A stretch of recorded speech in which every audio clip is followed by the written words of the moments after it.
Bonjour à tous, et bienvenue sur les Polythéistes à venir, la chaîne qui vous connecte aux dieux anciens et futurs.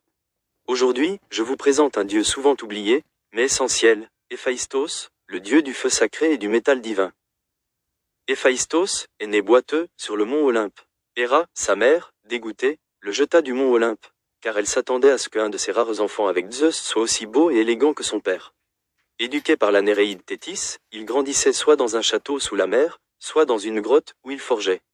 Il y forgeait jour et nuit.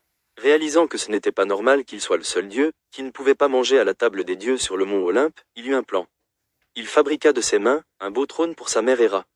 Une fois arrivé sur l'Olympe, Héphaïstos essayait d'éviter les regards malsains des multiples divinités. Arrivé devant sa mère, elle voulut immédiatement le chasser, mais il réussit à se faire écouter. Il lui offrit le magnifique trône qu'il lui avait fabriqué. Sans se douter une seule seconde du plan de son fils, elle l'essaya et l'approuva. Quand elle essaya de se relever de son présent, elle n'y arriva pas. Héphaïstos l'avait pris au piège. Tous les dieux essayèrent de l'arrêter, mais Zeus les en empêcha, car il voulait écouter ce qu'avait à dire son fils. Héphaïstos demanda, non seulement il demanda sa place sur l'Olympe, ce qui était normal, mais il demanda en plus, la main de Aphrodite, la déesse de la beauté. Aphrodite, qui savait qu'elle ne serait pas la déesse la plus fidèle de l'Olympe, ne réagissait plus que ça.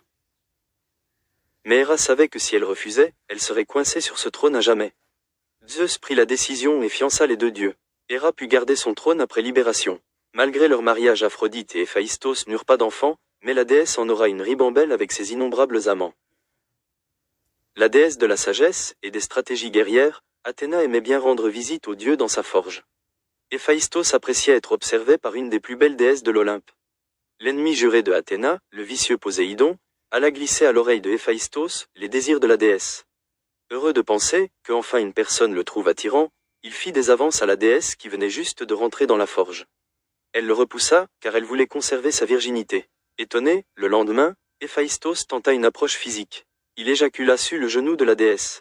Celle-ci s'enfuit, et quelques mois plus tard elle mit naissance à un bébé à la queue de serpent, qu'elle nomma Érictonios.